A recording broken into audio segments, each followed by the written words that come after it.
Baiklah Bapak Ibu, Assalamualaikum warahmatullahi wabarakatuh. Waalaikumsalam warahmatullahi wabarakatuh. Terima kasih atas kehadirannya memenuhi undangan dari rekan saya Ibu Mutiah dalam kegiatan sosialisasi budaya positif, khususnya dalam rangka memenuhi tugas modul 1.4. Jadi sesuai dengan perencanaan dari Bu Mutiah bahwa ada beberapa rangkaian acara yang akan kita laksanakan sampai nanti insya Allah jam 22. Yang pertama adalah pembukaan, kemudian yang kedua adalah presentasi dari Ibu Mutiah, kemudian yang ketiga adalah tanya jawab, kemudian terakhir nanti penutup. Jadi itulah rangkaian acara yang akan kita laksanakan sampai nanti pukul 22. Saya berharap bahwa selama Ibu Mutiah nanti melaksanakan presentasi agar mikrofonnya di-mute, kemudian kalau nanti ada pertanyaan kita pakai prosedur standar untuk raise hand. Mungkin itu saja pengantar dari saya. Jadi baiklah Bapak Ibu, kegiatan sosialisasi budaya positif yang akan dilaksanakan oleh Ibu Mutiah, mari kita sama-sama buka dengan membaca kalimat basmalah. Bismillahirrahmanirrahim. Untuk selanjutnya saya serahkan sama Ibu Mutiah untuk memulai presentasinya. Silakan Bu. Terima kasih kepada Bapak Moderator yang telah memberikan saya kesempatan. A'udzubillahi minasyaitonirrajim. Bismillahirrahmanirrahim. Assalamualaikum warahmatullahi wabarakatuh. Waalaikumsalam warahmatullahi wabarakatuh. Yang terhormat Bapak Kepala Sekolah SMP Muhammadiyah Sambelia beserta rekan guru lainnya, yang terhormat semua calon guru penggerak angkatan 7 yang dengan ikhlas hati menghadiri undangan saya dalam mempresentasikan tugas aksi nyata saya. Yang pertama kalinya puji syukur kita mari kita panjatkan kepada Allah Subhanahu wa taala yang telah memberikan kita kesempatan dan kesehatan untuk bisa berkumpul, salah satunya dalam rangka menuntut ilmu karena perintahnya. Kemudian solawat dan salam tercurahkan kepada junjungan Nabi besar kita Nabi Muhammad SAW yang telah membawa kita dari alam kegelapan menuju alam yang terang benderang. Pada malam ini, pada hari ini bertepatan pada tanggal 14 Januari tahun 2023. Saya akan mempresentasikan aksi nyata saya mengenai budaya positif yang saya terapkan di SMP Muhammadiyah Sambelia. Saya akan menampilkan slide saya, Bapak Ibu Guru, nggih? Silakan. Nggih.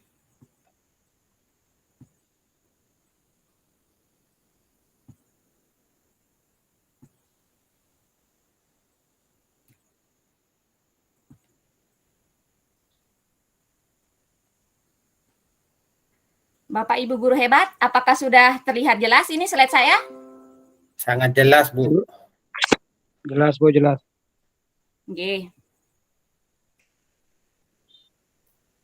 Nah, di sini saya mengambil judul budaya positif dapat mewujudkan kenyamanan atau ketenangan dan karakter gotong royong di SMP Muhammadiyah Sambelia.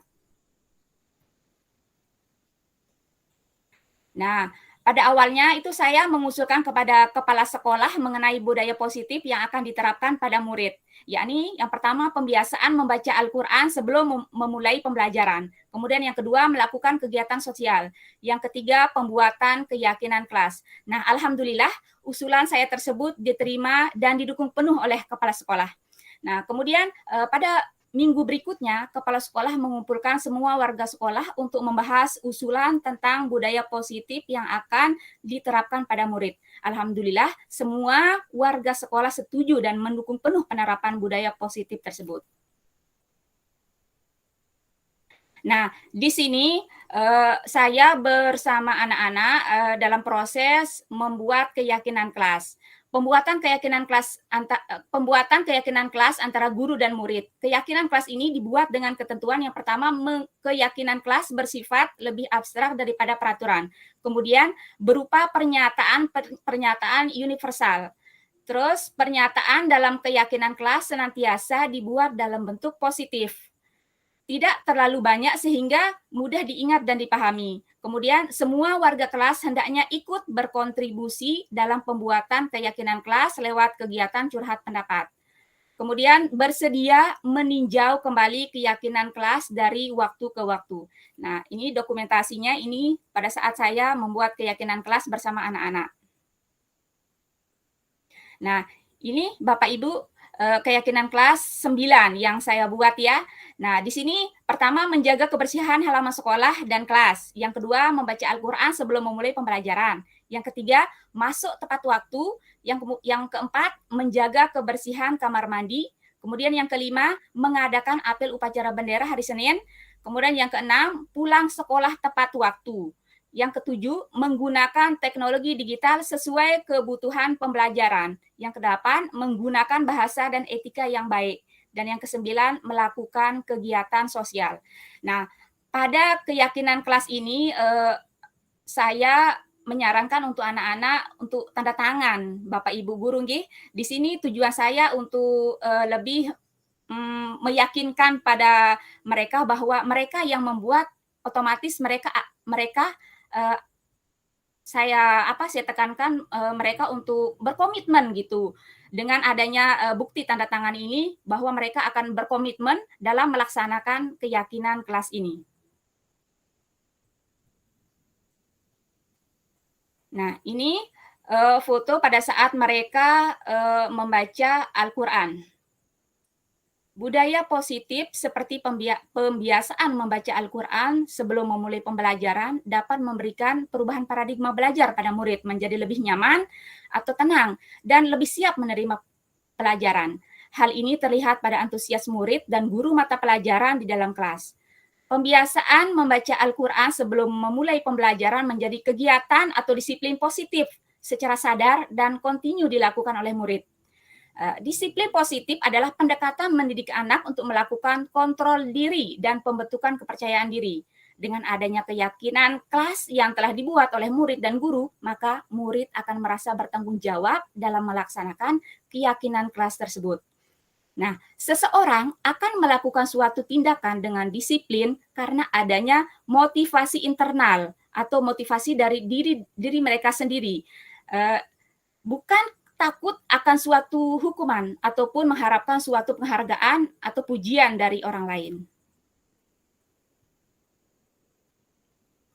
Nah, di sini saya bacakan 5 kebutuhan dasar manusia. Yang pertama, kebutuhan bertahan hidup atau survival.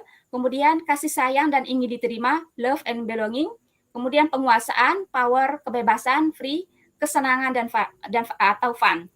Nah, jadi di sini murid terpenuhi kebutuhan dasarnya dengan merasa senang atau fun dalam belajar karena telah mendapatkan kenyamanan atau ketenangan dengan membaca Al-Quran sebelum pembelajaran. Nah, ini budaya positif yang berikutnya di SMP Muhammadiyah Sambelio, yakni kegiatan sosial atau berbagi nasi kotak kepada saudara yang membutuhkan atau lemah. Nah, kegiatan sosial ini dilakukan secara rutin 1 kali per 2 bulan karena adanya donatur dari pemuda kompak Sambelia. Nah, proses kegiatan sosial ini menerapkan kerjasama dan gotong royong pada semua warga sekolah, sehingga kebutuhan dasar manusia yang diperoleh pada kegiatan sosial ini adalah yang pertama, rasa kasih sayang dan ingin diterima pada saudara yang membutuhkan atau lemah. Kemudian rasa kasih sayang juga dan ingin diterima pada semua warga sekolah.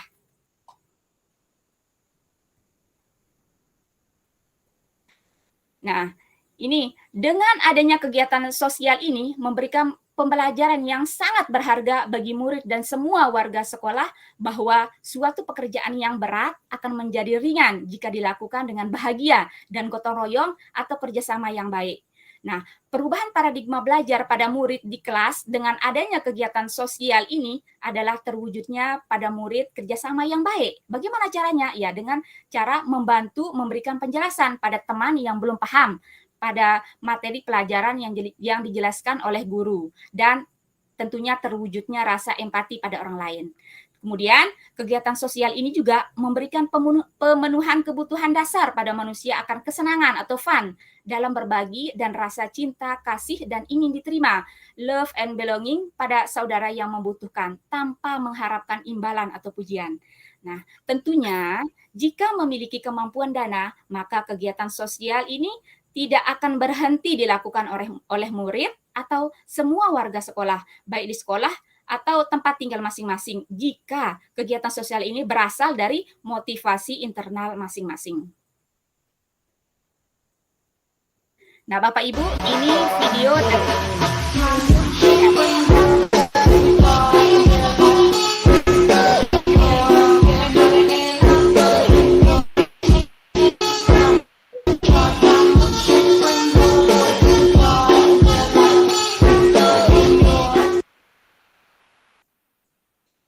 Nah, ini video kegiatan sosial yang kedua.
Nah, pada slide berikutnya, saya akan menyampaikan mengenai 5 kebutuhan dasar manusia ya.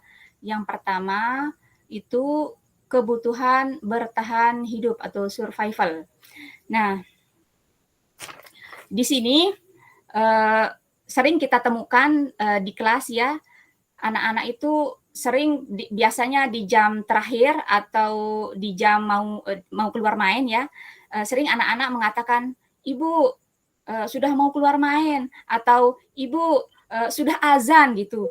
Padahal waktunya belum keluar main dan itu belum waktunya pulang. Tapi memang begitu siswa itu perilakunya untuk memenuhi kebutuhan dasarnya.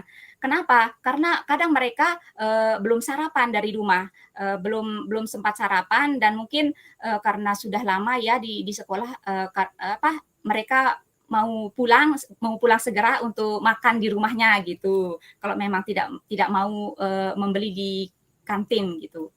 Itu adalah perilaku dari siswa salah satu perilaku dari siswa untuk memenuhi kebutuhan dasarnya untuk bertahan hidup.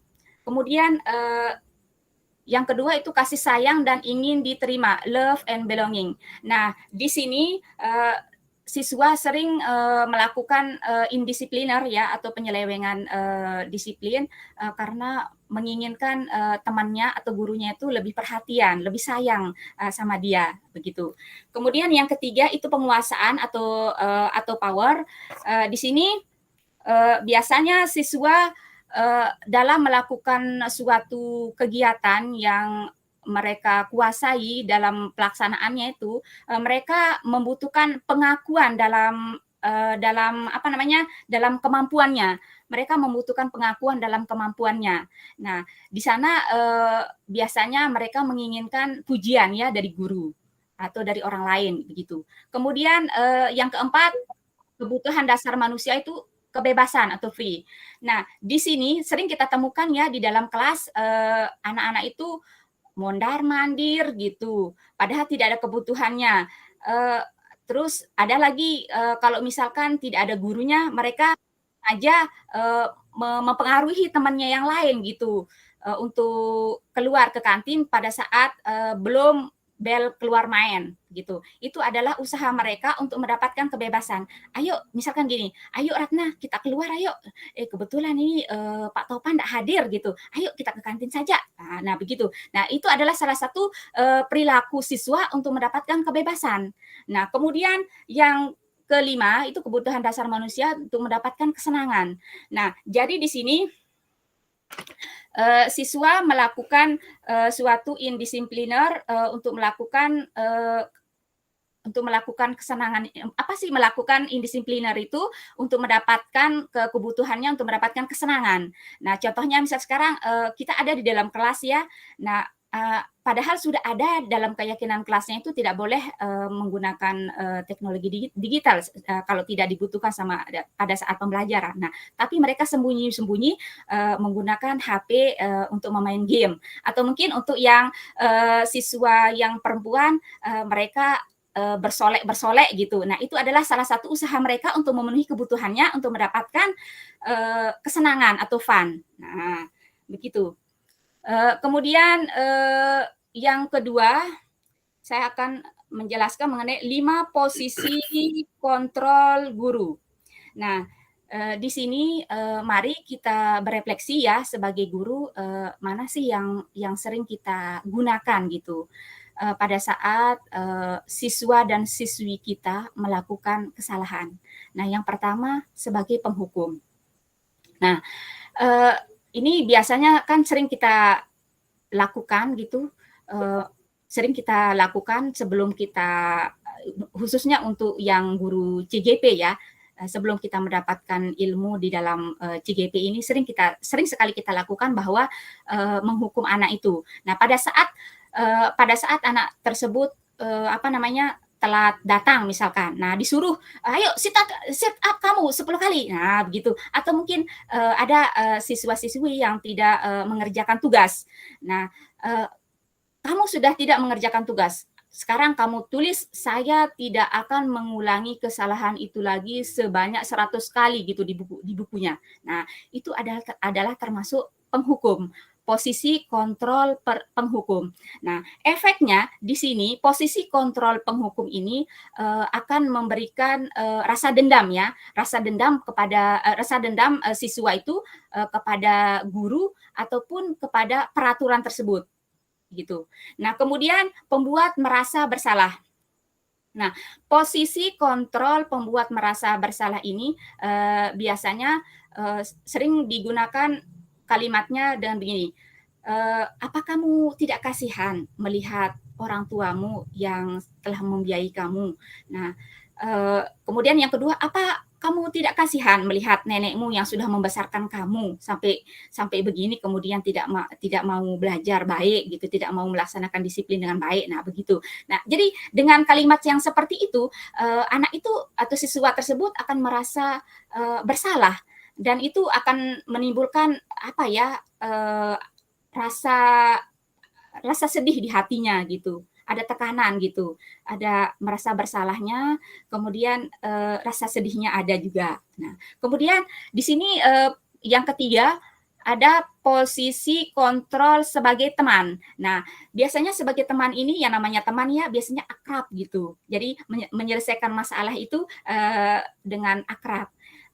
Misalkan gini, pada saat siswa-siswinya melakukan kesalahan, menggunakan kalimat seperti ini gurunya, apa kamu tidak mau membantu ibu guru? Nah, begitu. Nah, di sini efeknya itu anak tersebut akan merasa santai karena merasa sudah berteman gitu dengan gurunya. Jadi ya santai gitu. Ya sudah tidak apa-apa, kita kerjakan saja. Ya kita kita keluar aja. Toh juga Ibu Uti itu santai orangnya. Nah, gitu. Dia menganggap kita sebagai teman. Akhirnya santai gitu dalam mematuhi aturan tersebut. Mereka tidak takut karena adanya keakraban antara siswa dengan guru. Nah, kemudian yang berikutnya posisi kontrol pemantau. Nah, di sini pada posisi kontrol pemantau menggunakan data ya, data atau poin-poin yang biasanya ada pada OSIS dan guru BK. Nah, biasanya misalkan segini, poinnya itu misalkan kalau sudah 50 kali melanggar aturan, maka anak tersebut akan dikeluarkan. Nah, begitu misalkan. Nah, itu berdasarkan data atau poin-poin yang ada pada guru OSIS dan BK. Nah, tapi efeknya pada anak tersebut, maka anak tersebut akan merasa diawasi ya, akan merasa diawasi sama gurunya. Nah, kemudian posisi kontrol yang kelima, yaitu sebagai manajer. Nah, pada saat Bapak Ibu guru menggunakan posisi kontrol manajer dalam menyelesaikan masalah atau menyelesaikan kesalahan siswa, maka Bapak Ibu guru sedang membentuk penguatan karakter pada siswa gitu. Nah, di mana penguatan karakter tersebut dapat dilakukan dengan segitiga restitusi. Nah, ini gambar dari segitiga restitusi. Nah, jadi menyelesaikan masalah dengan menggunakan posisi kontrol manajer ini bisa menguatkan karakter siswa. Nah, ini langkah-langkahnya Bapak Ibu guru hebat. Yang pertama, menstabilkan identitas. Nah, ini yang pertama pada saat siswa-siswi melakukan indisipliner ya atau penyelewengan disiplin, maka yang pertama dalam proses restitusi, segitiga restitusi, proses langkah-langkahnya itu yang pertama menstabilkan identitas, kalimatnya itu berbuat salah itu tidak apa-apa. Nah, tidak ada manusia yang sempurna. Nah, jadi di sini dibuat bahwa ya anak yang bersalah itu tidak merasa down sekali gitu, bahwa saya sebagai siswa salah. Nah, guru pun juga kan pernah berbuat salah gitu karena tidak ada yang sempurna. Maka dia tidak merasa sangat buruk gitu dibandingkan orang lain gitu siswa tersebut. Nah, kemudian ketika itu saya juga pernah melakukan kesalahan seperti itu. Nah, kemudian kita bisa menyelesaikan ini. Nah, kemudian di sini Bapak Ibu tidak tertarik mencari siapa yang salah, tapi Bapak Ibu ingin mencari solusi dari permasalahan ini. Nah, kemudian kamu berhak merasa begitu. Nah, kalau misalkan di sini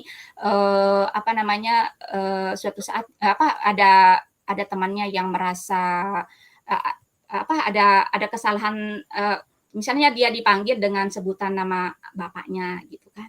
Nah, dia akan membela diri. Nah, tentunya dia itu merupakan suatu hak yang harus dipertahankan gitu. Kamu berhak merasa begitu. Jadi dia marah itu dia merasa dia berhak gitu merasa begitu gitu. Kemudian yang kedua, validasi tindakan yang salah. Nah, padahal kamu bisa saja melakukan yang lebih buruk dari yang ini. Nah, contoh yang tadi yang pertama yang di atas tadi. Nah, tadi kan saya bilang contohnya itu misalkan ada anak yang dipanggil dengan sebutan julukan bapaknya gitu ya. Nah, kemudian dia sangat marah, hampir dia mau menarik jilbab temannya. Nah, gitu kan.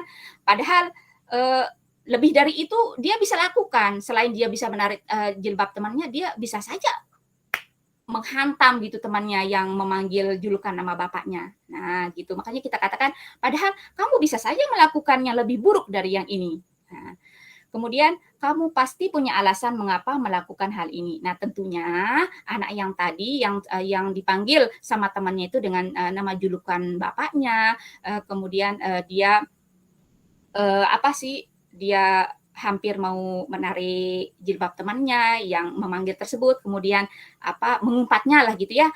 Nah, itu punya alasan bahwa kan dia tuh sangat menghormati gitu orang tuanya. Kenapa kok ada gitu temannya yang memanggil dia dengan julukan bapaknya. Bapaknya yang sangat dihormati. Nah, itu. Kemudian kamu patut bangga pada dirimu sendiri karena kamu telah melindungi sesuatu yang penting buatmu. Nah, itu termasuk seperti itu. Nah, di sini Bapak Ibu guru hebat, jadi tahap-tahap ini tidak terikat. bisa kita menggunakan 1 atau 2 atau lebih sesuai dengan kebutuhan. Nah, kemudian yang ketiga baru kita menanyakan keyakinan kelas. Nah, di sini menanyakan keyakinan kelas ini apa yang kita percaya sebagai keyakinan kelas atau keluarga, kemudian apa nilai-nilai umum yang kita sepakati. Nah, nanti pada saat dia melakukan indisipliner atau penyelewengan, jadi kita suruh dia apakah dia tahu apa keyakinan kelasnya, kemudian sebutkan, kemudian kenapa kamu melakukan hal tersebut padahal sudah ada pada keyakinan kelas gitu. Nah, kemudian apa bayangan kita tentang kelas yang ideal? Kemudian kamu mau menjadi orang seperti apa? Nah, di sana kan pasti dia mengungkapkan, oh saya kepingin jadi orang sukses Ibu. Nah terus dengan kamu mau menjadi orang sukses ini, apakah tindakan kamu ini sudah benar? Apakah sudah bisa mengarah untuk menjadi orang yang sukses? Nah, dia sendiri nanti kita geret ke pertanyaan-pertanyaan yang sesuai dengan yang diinginkan gitu. Oke, Bapak Ibu guru hebat, slide saya sudah habis ini.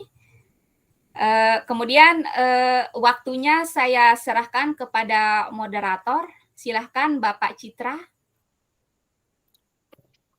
Baiklah, terima kasih Ibu Mutiah telah memaparkan presentasinya yang menurut saya sangat jelas, gamblang, tapi mungkin Bapak Ibu nanti memiliki persepsi atau pandangan yang berbeda, karena saya pribadi sebagai moderator menyimak Ibu Mutiah presentasinya, mungkin penyampaiannya terlalu cepat ya, terlalu cepat, mungkin ada poin-poin yang harus diulang karena tadi ya terlalu cepat, mungkin ada hal-hal yang perlu dipertegas atau kita gali, maka mari kita gali bersama biar lebih jelas. Ada Ibu Fathul Jannatul Aulia, silahkan langsung Bu, bisa dinyalakan mic-nya. Baik, terima kasih Pak Citra, Ibu Mutiah selaku narasumber di sini. Assalamualaikum warahmatullahi wabarakatuh. Waalaikumsalam warahmatullahi wabarakatuh. Selamat malam Bapak Ibu calon guru penggerak. Di sini ada dua hal yang ingin saya sampaikan. Yang pertama terkait dengan keyakinan kelas. Minta tolong Ibu bisa ditampilkan kembali tadi slide-nya terkait keyakinan kelas yang sudah dibuat. Bisa share screen lagi Ibu sih. Oke.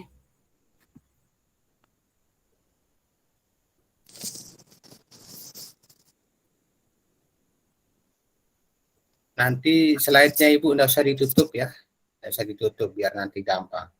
Oke. Paling terakhir Bu.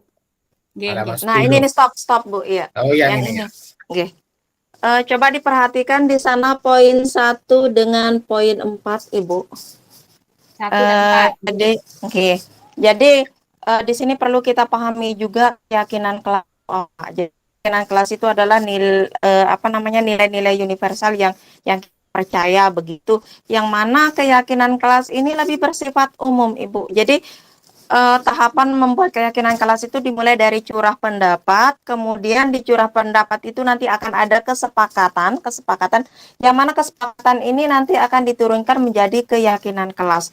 Kalau saya melihat di sini, mohon maaf Ibu, untuk poin 1, di sini coba minta tolong, saya kecil sekali, Ibu bisa dibacakan yang poin 1. Menjaga kebersihan halaman sekolah dan kelas, Ibu. Oke, kemudian yang poin 4. Menjaga kebersihan kamar mandi.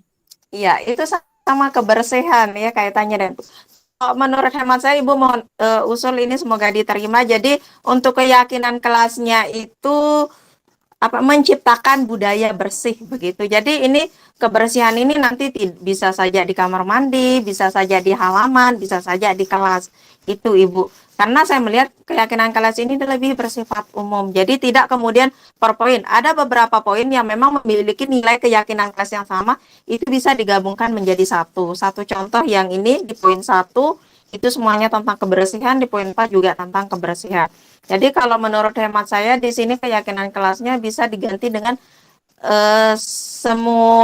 semua warga kelas perlu menciptakan budaya bersih seperti itu, Ibu. Oke. Kemudian untuk yang kedua tadi terkait dengan kebutuhan dasar manusia, yang mana salah satu kebutuhan dasar manusia tidak hanya survival atau bertahan hidup, tetapi juga tadi mungkin kebutuhan akan kebebasan ataupun kesenangan.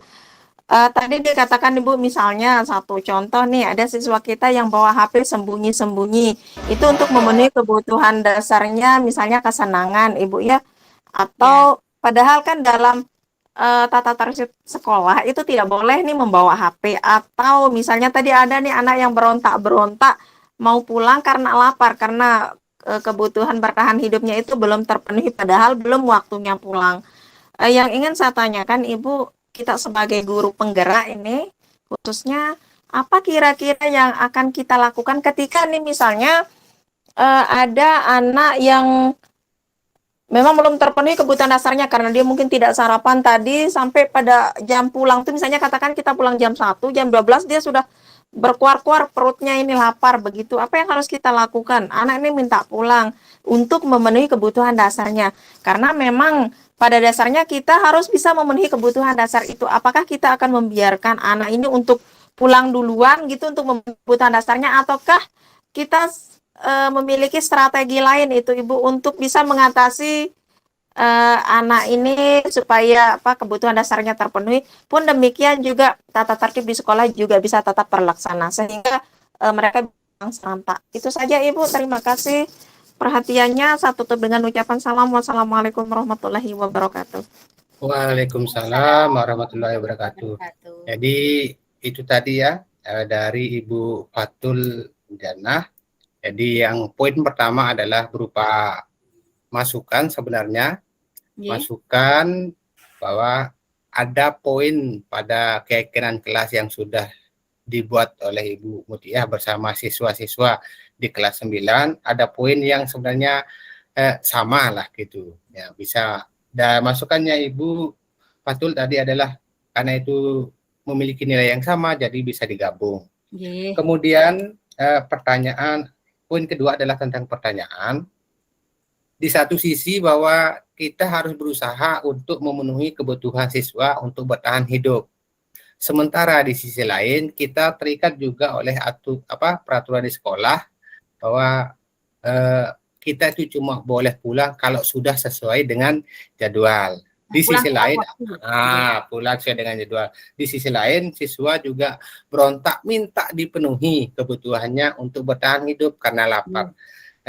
Jadi itu poin masukan dan pertanyaan dari Ibu Fatul. Jadi silahkan Ibu Mutiah untuk menanggapi dan sekaligus menjawab pertanyaan dari Ibu Fatul. Silakan Bu. Oke. Terima kasih kepada Ibu Fatul atas usulannya. Saya terima ya, bagus sekali itu Bu. Nah, kemudian mengenai pertanyaannya yang kedua, pertanyaannya bagaimana sekarang kalau seandainya ada anak yang berontak-rontak ingin pulang gitu karena ingin memenuhi kebutuhan dasarnya karena lapar gitu ya. Nah, bagaimana kira-kira jalan keluar kita sebagai guru? Nah, begitu kan. Nah, kalau menurut saya, Bapak Ibu guru hebat nggih, kalau menurut saya anak yang seperti itu nanti kalau memang mereka merasa sudah tidak kuat atau tidak tahan menahan laparnya itu, mereka akan menuju ke meja belajar guru dan mengatakan kepada gurunya, maaf Ibu, saya lapar sekali. Pasti akan ngomong seperti itu. Nah, nanti saya akan izin sama teman-teman yang lain, kan teman-temannya yang ngelapor tersebut tidak pernah cerita sama teman-temannya yang lain ya. Nah, dia hanya maju ke depan menuju meja guru, kemudian hanya saya saja gitu kan yang tahu. Nah, Setelah itu saya akan izin sama teman-temannya untuk keluar ke kantor gitu bersama siswa yang maju tersebut dan memberikannya makan gitu di kantor. Jangan sampai anak tersebut diizinkan untuk pulang atau apa mungkin nanti ketahuan gitu sama teman yang lain gitu. Karena kalau sudah ketahuan kan nanti ketagihan, nanti keterusan. Walaupun dia enggak lapar kan itu cari akal. Yang namanya anak-anak itu kan sering cari sering cari kesempatan gitu. Enak kita bilang lapar aja, nanti dibelikan nasi loh sama Ibu Uti atau dibelikan roti loh sama Ibu Uti. Nah, gitu kan. Nah, nanti jadi kita kondisikan lah gitu keadaannya tersebut. Ya, kita ajak ke kantor. Nah, di sana kalau memang dia lapar sekali, bisa kita suruh dia beli nasi atau bisa kita kasih dia nasi atau roti gitu. Di kantin itu kan sudah ada gitu. Begitu sih, Ibu. Nah, kemudian mengenai kebutuhan dasar manusia tentang kesenangan atau fun gitu, di sana padahal sudah jelas pada keyakinan kelasnya tertulis bahwa teknologi digital digunakan sesuai dengan kebutuhan pembelajaran. Nah, di sini memang di sekolah kami mengizinkan anak-anak itu membawa HP, tapi sesuai dengan kebutuhan gurunya, pembelajarannya. Tapi kalau memang tidak dibutuhkan gitu, nanti akan diserahkan setelah membaca Al-Quran itu kan dicek gitu. Nah, diserahkan ke kantor, ke ruang guru. Nah, nanti pada saat sudah mulai pembelajaran, nah gurunya tersebut akan menyuruh siswanya untuk melapor ke kantor bahwa HP-nya itu akan digunakan untuk pembelajaran atau menggunakan Chromebook juga. Nah, kami kan sering menggunakan Chromebook dalam pembelajaran. Jadi HP ataupun Chromebook tersebut digunakan sesuai dengan pembelajaran atau kebutuhan gurunya dalam memberikan materi, begitu, Ibu. Bagaimana Ibu Fathul? Halo? Iya.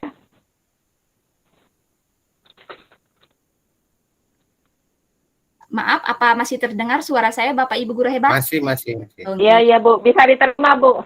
Ya. Oke, terima kasih, Bu. Alhamdulillah kalau sudah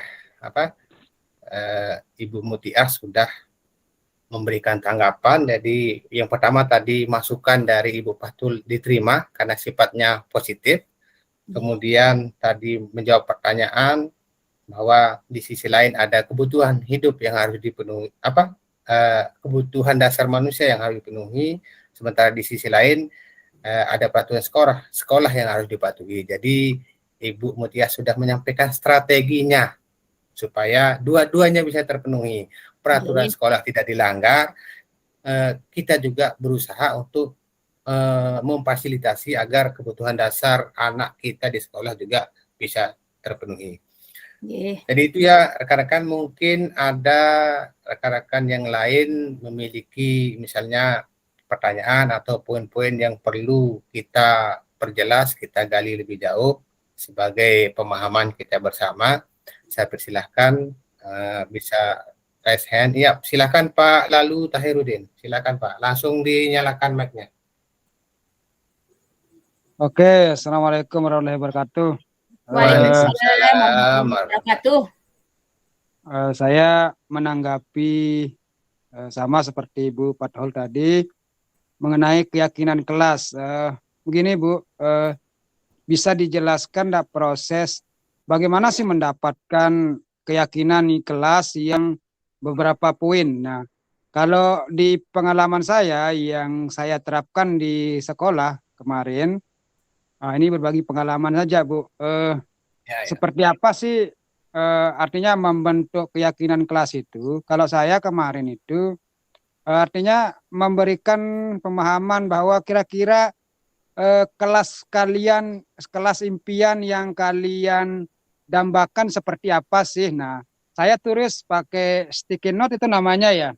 Nah, saya tempel itu, tempel, saya semua. Nah, dari beberapa semua siswa dari tempelannya itu baru kita ada dua, berarti nanti keyakinan kelas. Sebelum kita buat keyakinan kelas, saya memberikan pemahaman kira-kira kelas idaman kalian seperti apa sih ya? Terus mereka menulis semuanya teratan. Nah, dari beberapa itu kan kadang-kadang sama keinginan kelasnya, sering apa namanya tidak pulpen tidak sering hilang, terus buku paketnya sering hilang lah dari permasalahan-permasalahan itu. Nah, ya setelah mereka mengungkapkan eh, sekolah idaman atau kelas idamannya mereka, nah baru saya membuatkan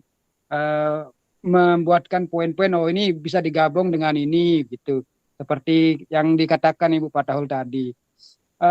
Terus yang kedua, bagaimana sih kira-kira ini kan anak-anak ini mengenai kebutuhan dasar manusia. Kadang-kadang memang kita apalagi di sekolah banyak itu kadang-kadang anak-anak itu loncat pagar. Nah, kadang-kadang alasannya mereka adalah mau sarapan, padahal kadang-kadang sudah sarapan. Nah, mereka kita untuk memenuhi kebutuhan dasar mereka akan kebutuhan hidup, kebutuhan dasar mereka. Kadang-kadang mereka alasannya saja gitu. Nah, kira-kira bagaimana kita mengetahui kebutuhan dasar anak itu apakah dia kadang misalnya kalau butuh makan lah, padahal sudah dia, tapi kadang-kadang itu alasan saja. Sebagai guru mungkin kira-kira apa yang harus kita lakukan? Kita tahu kebenarannya bahwa kebutuhan dasar ini yang mereka belum terpenuhi begitu, atau sudah terpenuhi tapi alasan saja begitu. Gimana Ibu? Itu saja mungkin Ibu bisa kita berbagi saja Bu. Terima kasih Bu. Ya. Assalamualaikum warahmatullahi wabarakatuh. Waalaikumsalam Waalaikumsalam warahmatullahi wabarakatuh. Jadi Ya, tadi yang pertama Pak Tahir masalah keyakinan kelas, dia sampaikan pengalaman pribadinya melaksanakan pembuatan keyakinan kelas. Jadi Pak Tahir mengawali dengan kegiatan sosialisasi dulu, bagaimana sih kelas-kelas idaman yang seharusnya atau yang sebaiknya dimiliki. Kemudian Pak Tahir memberikan kesempatan kepada siswa untuk melakukan curah pendapat, kemudian dari curah pendapat itu dirangkum untuk mendapatkan pernyataan-pernyataan sebagai keyakinan kelas. Nah, mungkin Ibu nanti bisa diceritakan ulang lah, membandingkan pengalaman dari Pak Tahir tadi. Kemudian yang kedua, ini ada poin pertanyaan, bahwa di satu sisi anak-anak kadang bisa dikatakan tanda kutip lah melanggar peraturan atau kesepakatan kelas, untuk alasannya adalah untuk memenuhi kebutuhan dasarnya. Salah satunya adalah kebutuhan dasar tentang bertahan hidup, berusaha keluar untuk cari makan lah. Nah, yang jadi poin pertanyaan dari Pak Tahir tadi adalah bagaimana cara kita untuk memastikan bahwa memang benar atau tidak benar bahwa anak ini dia minta izin keluar untuk memenuhi kebutuhan dasarnya. Siapa tahu seperti yang disampaikan Ibu tadi di pertanyaan Ibu Patul tadi, dia cari-cari alasan untuk izin untuk memenuhi kebutuhan dasarnya. Nah, bagaimana sih mungkin ada tips atau triknya untuk istilahnya betul-betul memastikan bahwa dia keluar itu betul-betul untuk memenuhi kebutuhan dasarnya. Mungkin itu saja Bu, bisa langsung ditanggapi dan dijawab. Silakan langsung Ibu. Oke, terima kasih Bapak Moderator. Saya akan menjawab pertanyaannya dulu ya. Yang pertanyaannya mengenai ini kebutuhan dasar manusia. Ya. Nah, Bapak Lalu, ini menurut saya Pak Lalu, nanti Bapak Ibu guru hebat bisa menambahkan lagi. Menurut saya pada saat siswa dan siswi melakukan suatu kesalahan atau indisipliner dalam untuk memenuhi kebutuhan dasar hidupnya, maka kita sebagai gurunya sebenarnya itu tidak tahu juga mana yang benar, mana yang salah. Kenapa? Karena niat dan hati itu kan hanya dia yang tahu, Bapak Ibu guru. Nah, kita hanya melihat kalau seandainya itu nyata. Kalau misalkan dia sampai sakit perut, pucat gitu, sampai misalkan dia lapar, katanya kan mau izin makan Ibu Guru, saya lapar sekali, misalkan gitu kan. Kalau misalkan dia tidak menunjukkan raut mukanya atau fisiknya itu pucat atau mungkin muntah-muntah, itu kan kita nggak tahu. Nah, tapi kalau seandainya biasa-biasa saja gitu mukanya dan fisiknya itu segar, Bapak, Ibu, saya lapar, saya izin ke kantin ya, walaupun pembelajaran sedang dimulai gitu. Kita tidak akan tahu juga Bapak Ibu Guru, itu menurut saya. Karena memang kebenaran itu sangat mutlak pada diri mereka sendiri. Makanya di sini dikatakan untuk bisa terjadinya suatu disiplin positif itu sangat membutuhkan motivasi yang berasal dari diri kita sendiri. Begitu Bapak Ibu Guru. Nah, jadi selama ini kita bisa melihat kesalahan dari murid kita itu sesuai dengan ciri-cirinya saja, tapi masalah kebenarannya itu kita tidak tahu bagaimana yang sebenarnya. Karena itu urusan hati gitu Pak ya, kita tidak tahu. Kita punya keterbatasan dalam menilai gitu. Begitu sih menurut saya Bapak Ibu Guru, atau mungkin ada Bapak Ibu Guru yang mau menambahkan, silahkan. Dilanjut aja dulu Bu. Oh nggih. Kemudian mengenai keyakinan kelas, sebentar saya slide sana. Pak Lalu tadi menceritakan pengalamannya nggih. Nggih Pak, kalau saya ini Pak membuat keyakinan kelas 9 ini, yang pertama itu memang sebelum kami menulis bersama-sama di papan itu saya suruh menulis dengan kertas, mengungkapkan semua unek-uneknya. Saya bilang mari kalian curahkan semua perasaannya dan kemauannya di sekolah ini. Jangan takut, jangan khawatir. Nanti kan biasanya kalau mungkin mau aturan yang bagus gitu atau yang mungkin tidak bisa diberikan sama sekolah, nanti paling tidak kan nanti saya yang menyampaikan apa sih maksudnya anak-anak ini begitu. Karena memang kan sekolah kami itu Bapak Ibu Guru hebat, sekolah baru ya, kalau saya bilang banyak kekurangan gitu. Maaf Bapak, di sini saya menaruh aturan mengadakan apel upacara bendera hari Senin ini ya karena keadaan kita Bapak Ibu Guru, karena kami pun tidak mampu membeli tiang bendera gitu. Makanya tidak rutin lah gitu dilakukan apel upacara bendera ini gitu. Kita membuat tiang bendera itu menggunakan bambu Bapak Ibu Guru. Nah, bambunya tersebut sudah kan hujan ya, sudah oleng lah gitu Pak. Nah, terus di sanalah dia curhat gitu, anak-anak, Ibu, ayo curhat, sudah keluarkan unek-unek kalian, bagaimana kita mau membuat keyakinan kelas supaya kita bisa menerapkan di sekolah kita ini. Saya bilang kan, nah mereka menuliskan di kertas. Nah, setelah menuliskan di kertas itu dikumpulkan kan. Nah, kemudian nanti setelah dikumpulkan saya baca itu. Setelah saya baca ini besok paginya. Nah, setelah saya baca itu kan curhatannya mereka sudah. Nah, setelah besok paginya itu baru saya ajak mereka untuk curhat pendapat gitu.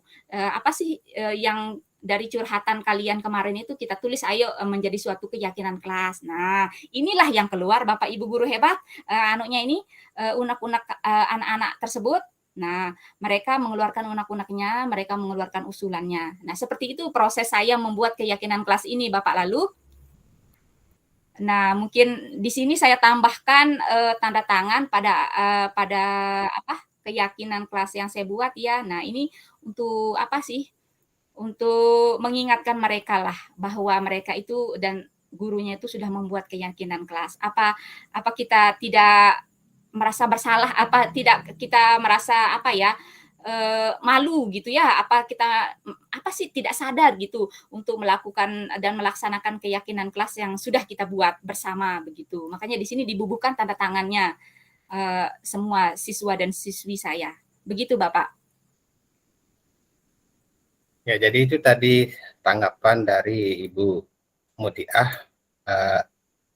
Dia juga berbagi pengalaman lagi, mempertegas bagaimana proses membuat keyakinan kelasnya. Kemudian terkait dengan pertanyaan bahwa bagaimana untuk memastikan bahwa anak itu betul-betul berusaha untuk memenuhi kebutuhan dasarnya, atau dia izin untuk memenuhi kebutuhan dasarnya bukan karena alasan. Jadi sebenarnya saya juga ya sama seperti Ibu Mutiah tadi, akan sangat sulit kita, rasanya akan sulit ya memastikan bahwa benar enggak ada anak itu jujur. Kalau boleh saya anut juga sedikit, kemarin kami ada kegiatan di komunitas, jadi ada diskusi nih, pengalaman aja ibu-ibu ya, masalah jujur ini kebetulan ditanyakan masalah kejujuran sama Pak Tahir tadi. Jadi ada pertanyaan dari salah seorang peserta saya, bagaimana caranya menguji atau membuktikan bahwa anak itu dengan jujur mengamalkan, kebetulan ini mata pelajaran agama, misalnya mengamalkan materi pembelajaran di sekolah misalnya, ya sholat tepat waktu lah misalnya. Dan itu juga kami sepakat bahwa memang agak susah lah untuk membuktikan bahwa jujur. Nah, kalau yang pertanyaan yang tadi dari kemarin itu, karena ini kan ada prosesnya di rumah ada yang mengamati, maka bisa. Tapi ini kan cuma kita yang mengamati, maka betul-betul masalah hati lah seperti dijawab sama Ibu Mutiah tadi. Jadi itu saja, mungkin Ibu Fatul raise hand lagi mungkin akan memberikan masukan atau menambahkan kira-kira.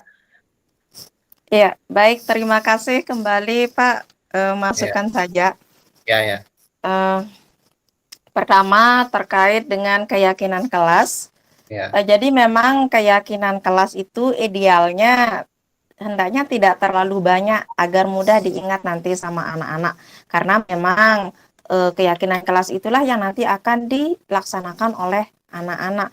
Kalau terlalu banyak dikhawatirkan anak lupa poin-poinnya sehingga mereka bersikap, berperilaku di sekolah itu tidak sesuai dengan keyakinan kelas yang sudah dibuat. Kalau misalnya kita tanya anak, mengapa kamu melanggar keyakinan kelas yang ini? Kalau anak menjawab, lupa Bu, karena saking banyaknya, kan repot sendiri kita.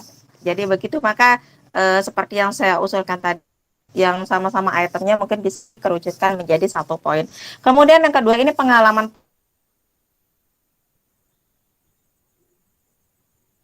pribadi Pak.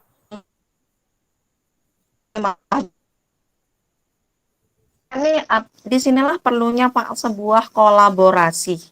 Jadi pengalaman saya pribadi di dalam mengajar itu intinya anak itu merasa nyaman, merasa bahagia di kelas saya.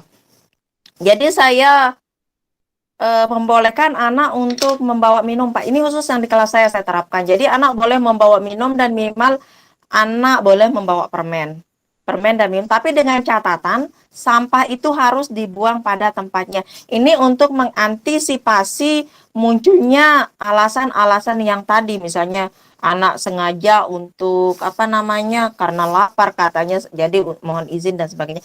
Nah pun kalau misalnya anak jadi saya menerapkan tuh kolaborasi nanti Pak. Jadi anak ini bukan anak kemarin sore yang kita tidak tahu karakternya seperti apa. Jadi ada beberapa anak yang memang kita kenal dia baik selama ini yang kita amati. Ada juga anak yang memang senang mencari-cari alasan begitu, kita tahu.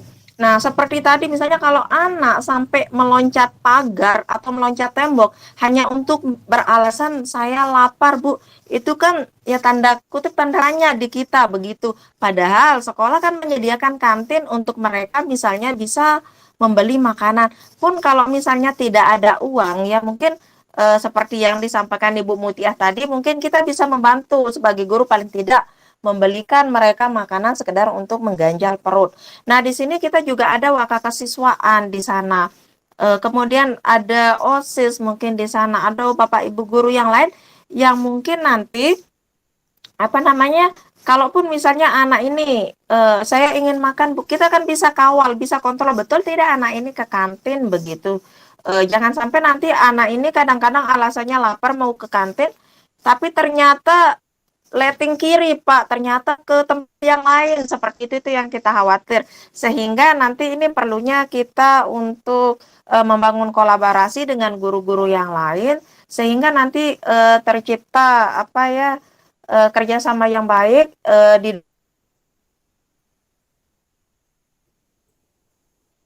dalam kemudian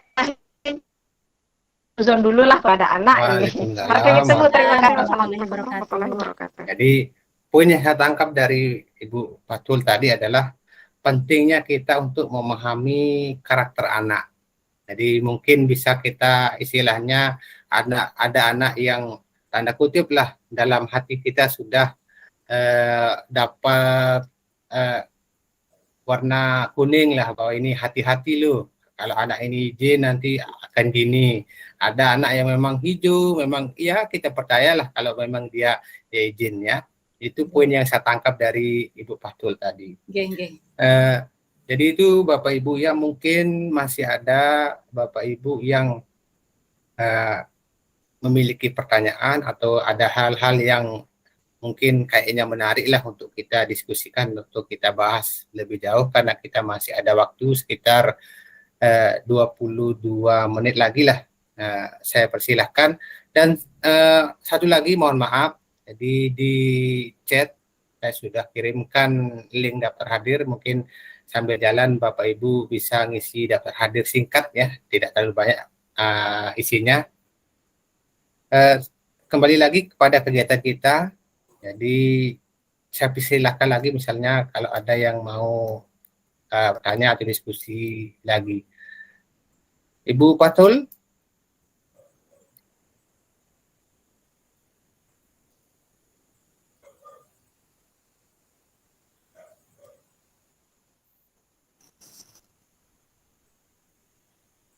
Halo? Ya, Bapak Ibu silahkan kalau memang masih ada yang perlu kita diskusikan lagi, atau hal-hal yang mungkin berbagi pengalaman lah, pengalaman bagaimana penerapan dari membuat keyakinan kelas atau memenuhi kebutuhan dasar dari manusia, karena dari tadi titik tekan kita adalah bagaimana memenuhi kebutuhan dasar manusia, kemudian bagaimana proses kita membuat keyakinan kelas, dan bagaimana sih keyakinan kelas yang baik tadi yang banyak kita bahas. Silakan Bapak Ibu yang masih mau bertanya.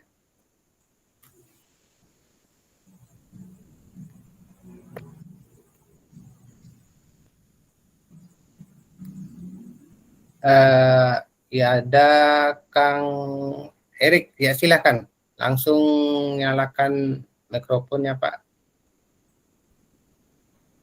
Pak Erik.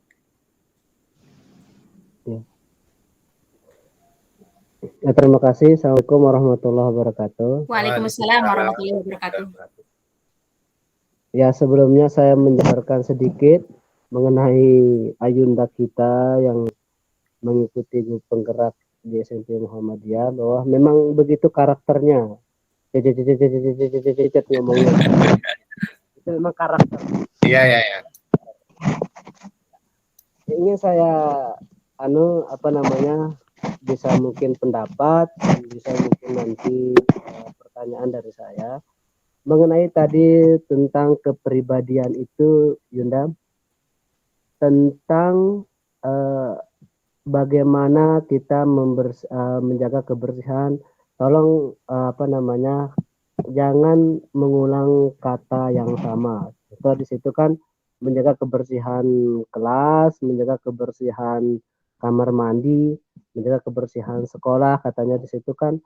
Atau di situ cukup pakai satu kata saja, menjaga kebersihan sekolah saja. Jadi itu sekolah itu kan sudah mencakup kamar mandi, halaman sekolah, ruang kelas, atap, genteng, dan seterusnya, kan sudah mencakup di situ. Jadi untuk menghindari pengulangan kata aja. Jadi ya secara bahasa Indonesia gitu kan, kita menghindari pengulangan kata yang memang maknanya sama gitu.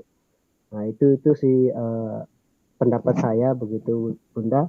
Nah, kemudian yang ingin saya dengar penjelasan dari Bunda mengenai kontrol guru di situ di segitiga itu. Bunda coba tayangkan yang di segitiga tadi itu ada. Nah, di situ kan posisi kontrol guru. Nah, di situ 1 dan 2 itu Yunda coba di situ kan ada penghukum, kata peng di situ atau kata penghubung hukum di situ bagaimana keterangannya. Kemudian ada kata pembuat masalah merasa bersalah. Nah, jadi yang bermasalah bagaimana yang kita pembuatannya itu bagaimana Bunda?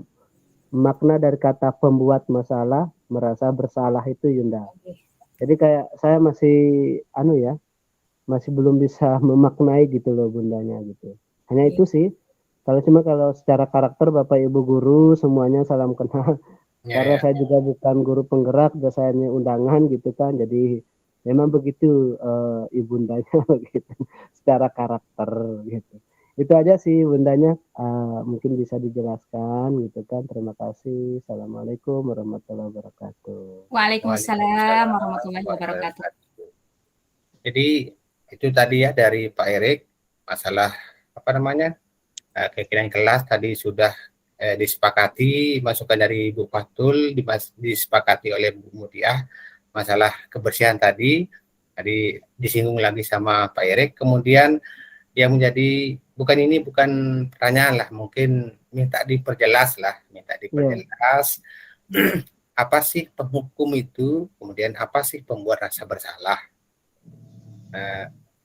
Itu yang tadi Pak Erik minta untuk diperjelas lagi, karena kesannya katanya Pak Erik masih belum jelas lah sama beliau. Silakan langsung dijelaskan Ibu.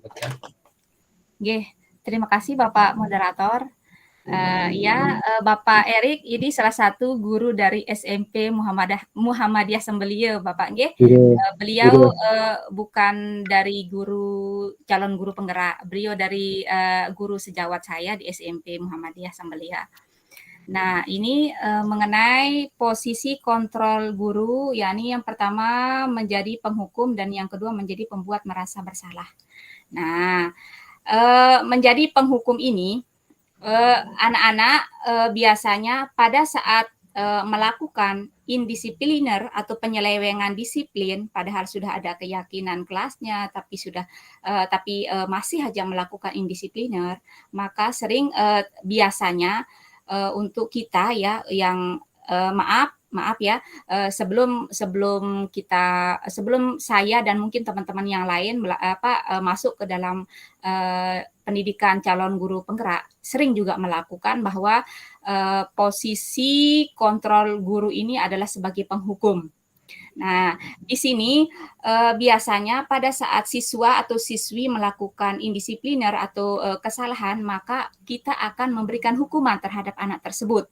Nah, biasanya gini, contohnya kamu telat datang ke sekolah, padahal jam masuk sekolah itu jam 7.30, kamu datangnya jam 8. Nah, ayo sekarang kamu sit up sebanyak 5 kali ataupun 10 kali ataupun keliling lapangan sebanyak 10 kali. Nah, itu termasuk penghukum. Atau mungkin ada siswa atau siswi yang tidak mengerjakan PR ya. Kemudian kita menghukumnya dengan menyuruhnya menulis di buku catatan di bukunya bahwa saya tidak akan mengulangi kesalahan ini lagi sebanyak 100 kali. Nah, seperti itu. Seperti itu contoh dari posisi kontrol guru sebagai penghukum. Nah, di mana posisi kontrol guru sebagai akan menyisakan efek gitu dari penyelesaiannya. Kenapa? Karena dengan kita menghukum berarti anak itu paling tidak pasti ada di hatinya tuh ada rasa dendam. Nah, itu yang kemungkinan akan muncul. Apakah rasa dendam itu akan muncul pada gurunya? Nah, siapa tahu nanti saking marahnya itu, nanti awas ini ibu ini tak kempesin ban motornya, kayak gitulah. Itu kan ada rasa dendam gitu. Nah, atau bisa saja rasa dendam itu ada pada peraturan tersebut gitu marahnya. Nah, kemudian yang kedua, pembuat merasa bersalah. Nah, pembuat merasa bersalah ini sebenarnya sering ya kita lakukan, tidak jarang kita dengar di lingkungan kita tinggal juga sering. Nah, termasuk saya, Bapak Ibu guru ya sering kok gunakan yang ini karena dengan kita membuat merasa bersalah anak tersebut, sebenarnya kita akan meninggalkan pada hati mereka rasa sedih gitu, karena di sana ada kalimat yang membuat hatinya itu terenyuh sedih gitu, karena akan kita menggunakan kalimat-kalimat dengan membuat mereka merasa bersalah dengan dengan dinotasikan dengan orang tuanya. Nah, begitu juga dengan neneknya, karena kan khususnya di sekolah saya, Bapak Ibu guru hebat ya, banyak sekali siswa-siswi saya yang tinggalnya sama neneknya begitu, karena pertama mungkin broken home gitu ya, ada juga yang meninggal gitu, tidak semua tinggalnya itu sama orang tuanya. Jadi sering sekali posisi kontrol itu kita menggunakan pembuat merasa bersalah. Kamu itu malas sekali. Apakah kamu tidak kasihan ngelihat orang tuamu yang capek gitu cari uang ke Malaysia? Kamu kok malas belajar, atau mungkin sering tidak disiplin gitu dan sebagainya. Nah, itu kan akan menyisakan rasa sedih gitu sebenarnya, yang mengganjal gitu di hati siswa-siswi kita. Nah, begitu Bapak Eri. Mungkin itu yang bisa saya perjelas, Bapak. Oke. Jadi itu tadi Pak Erik ya penjelasan dari Ibu Mutiah. Jadi kalau dalam bahasanya saya, kalau penghukum itu yang kita serang itu badannya. Kalau pembuat rasa bersalah itu hatinya yang kita serang. Jadi banyak yang zaman kita muda-mudi dulu mungkin sakit hati itu yang paling sulit untuk sembuh daripada luka terkena pisau. Jadi itulah kira-kira anak-anak kita. Jadi sebisa mungkin jangan sampai hatinya yang kita serang, karena akan lama untuk sembuhnya. Dan saya karena ini sudah jam 21.49, mungkin saya cuma satu pertanyaan terakhir aja ya, karena kita sampai jam 22. Saya persilakan Pak Samsul Bahri. Silakan Pak Samsul, bisa langsung nyalakan mic-nya.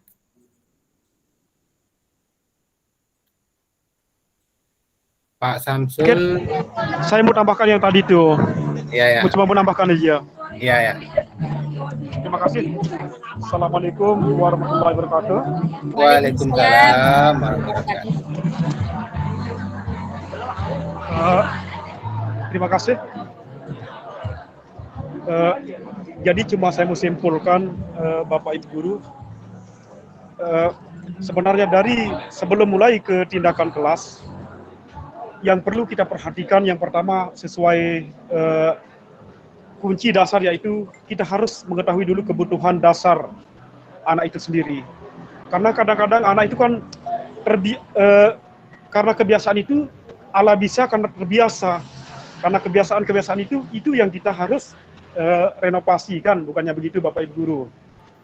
Nah, jadi intinya adalah segala sesuatu untuk memenuhi kebutuhan anak dasar itu, betul juga kita harus melalui pendekatan. Pendekatan yang mana? Kita harus mengetahui kebutuhannya. Kebutuhan sesuai apa yang ia harus tujukan, atau apa yang dia harus miliki. Kita harus memberikan seperti stimulus, dalam artian kita kan ini sebagai sesuai dengan pendidikan, yaitu menuntun. Nah, kita kembali lagi ke kata menuntun, yaitu mendidik. Nah, disinilah segala sesuatu permasalahan yang anak, kalau selama kebutuhan dasar manusia ini tidak akan memberikan kebebasan atau memberikan semua apa yang dimiliki, maka ini menurut pendapat saya tidak akan berjalan namanya tindakan di kelas itu. Nah, jadi yang paling utama di sini adalah kita harus mengetahui dulu. Kita di sini kan tujuannya adalah mendidik atau menuntun. Kita memberikan dulu kebebasan-kebebasan apa yang ia dimiliki, apa yang ia mau. Nah, maka itulah akan baru kita buat kesepakatan. Sesuai yang dijelaskan tadi juga, masalah apa itu, siapa tadi itu yang menanyakan masalah membuat merasa bersalah atau menghukum? Pak Eri. Pak Eri ya. Nah, sesuai dengan perilaku kita sebagai, terutama yaitu CGP di sini, kita akan dituntun dalam hal bagaimana dari segala permasalahan itu kita hanya yang paling baik yaitu sebagai manajer. Nah, ini Pak Eri ya, anak kita itu tidak boleh menghukum anak. Maka kalau kita memberikan anak hukuman, maka itu namanya hukum. Apalagi anak itu merasa bersalah. Jika anak itu sudah merasa bersalah, Pak Eri ya, ini menurut saya, maka anak itu akan sulit. Sulit untuk apa? Sulit untuk memberikan kembalinya jati dirinya anaknya itu. Jati dirinya anak itu akan merasa sulit untuk berkembang. Kenapa? Karena setiap dia akan beraksi, karena setiap dia akan diberikan pendidikan atau diberikan tuntunan oleh Bapak Ibu Guru, dia tidak akan merasa berani, baik itu berkolaborasi, baik dia itu melakukan inovasi dan lain sebagainya. Nah, jadi di sini kita dituntun untuk jangan sampai membuat anak itu bermasalah.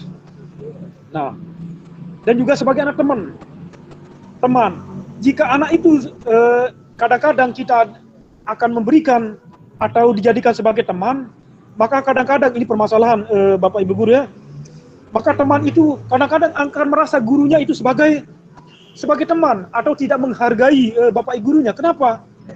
Karena kebiasaan-kebiasaan baik seorang guru sama pendidik itu dalam harus menjaga harus istilahnya menjaga jarak. Dalam artian jangan sampai kebiasaan-kebiasaan sebagai pendidik sama pengajar itu akan merasa tetap dimanjakan, sehingga anak itu akan nanti merasa berteman, akan merasa teman. Guru ini sebagai teman. Nah, maka harga seorang pendidik itu maka akan tidak ada. Nah, dan juga pemantau. Nah, di sini jikalau anak itu kita sebagai guru hanya bisa dalam memantau ini, maka nanti anak itu akan merasa juga dimanjakan. Sehingga dia hanya bertergantungan sama Bapak Ibu gurunya atau sama temannya lain juga. Nah, yang paling utama adalah bagaimana seorang guru sebagai manajer. Dalam artian manajemen. Dia bisa menyikapi segala permasalahan atau segala sesuatu yang ada pada anak, segala sesuatu masalah, saya yakin akan bisa terrealisasi. Baik itu dalam semua kebutuhan akan dilaksanakan kalau kita sudah gunakan sebagai manajer. Nah, manajer di sini yaitu dalam artian manajemen. Bagaimana sistem pendidikan yang baik, bagaimana sistem menuntut anak, kelakuan anak, sikap anak sesuai kebutuhan apa yang dia miliki, sehingga kita sebagai manajemen hanya bisa memberikan dia kebutuhan, yaitu kebutuhan anak, kebutuhan gerak anaknya. Sehingga kita di sini kan hanya dituntun bagaimana anak itu bisa bergerak, dalam artian memberikan apa yang ada potensi pada diri dia sendiri. Nah, jadi saya bisa simpulkan, mungkin ini pendapat saya pribadi, jikalau segala sesuatu tindakan kelas itu akan terjawab dan terjamin apabila semua kebutuhan dasar ini, anak ini sudah kita penuhi. Kita memberikan apa yang dia miliki. Sehingga kita sudah memberikan manajemen manajerial yang baik, sehingga terwujudlah daripada visi misi dari guru anak itu sendiri. Mungkin hanya itu Pak, mungkin itu yang saya tambahkan. Terima kasih. Nah, terima kasih. Itu tadi penyampaian atau paparan masukan dari Pak Samsul Bahri yang kembali mempertegas masalah posisi kontrol seorang guru. Kemudian yang menarik, mungkin ini sebagai kesimpulan bersama kita Bapak Ibu, dan saya sebenarnya sangat tertarik tadi masalah bahwa hendaknya keyakinan kelas yang kita buat itu berangkat dari kebutuhan dasar manusia. Jangan sampai keyakinan kelas yang kita buat itu semakin mempersempit atau semakin mengekang upaya kita untuk memenuhi kebutuhan dasar anak didik kita. Karena apabila keyakinan kelas yang kita buat itu semakin mengekang kebutuhan dasar atau menyumbat upaya kita untuk memenuhi kebutuhan dasar anak didik kita, maka kemungkinan besar keyakinan kelas yang sudah kita buat bersama mungkin akan tidak akan efektif, karena kita kembali bahwa semua tindakan manusia itu selalu didasari oleh 5 kebutuhan dasar manusia. Jadi mungkin itu saja Bapak Ibu kegiatan kita pada malam hari ini, karena sekarang sudah menunjukkan jam 21.58. Jadi sesuai dengan jadwal kegiatan kita berlangsung sampai dengan jam 22.00 atau jam 10 waktu Indonesia Tengah. Kemudian sebelum saya tutup, saya ingatkan lagi bahwa di kolom chat sudah saya bagikan link untuk daftar hadir. Mohon untuk menyempatkan diri untuk mengisi daftar hadirnya. Kemudian saya moderator dan mewakili Ibu Mutiah selaku narasumber, mohon maaf apabila dalam penyampaian rekan saya Ibu Mutiah ada kata-kata atau ucapan baik itu yang disengaja maupun tidak disengaja, mohon untuk dimaafkan, karena kemudian hal-hal yang tidak baik jangan diambil, karena itu berasal dari pribadi Ibu Mutiah. Kemudian hal-hal yang baik itu asalnya dari pemilik ilmu itu sendiri. Jadi itu saja Bapak Ibu, terima kasih atas kehadirannya. Kemudian mari kita tutup acara kita malam hari ini dengan sama-sama kita membaca kalimat hamdalah. Alhamdulillahirabbil alamin. Amin. Kemudian Bapak Ibu boleh meninggalkan room. Kemudian kalau Bapak Ibu yang punya mungkin mau diskusi nanti bisa kita lanjutkan. Saja sekian. Assalam. Ya. Diingatkan lagi masalah daftar hadirnya Bapak? Ya, sudah. Nanti saya kirim lainnya. Jadi itu aja Bapak Ibu ya. Sekian. Assalamualaikum warahmatullahi wabarakatuh. Waalaikumsalam warahmatullahi wabarakatuh. Mohon izinlah Bapak Ibu semua. Assalamualaikum warahmatullahi wabarakatuh. Waalaikumsalam.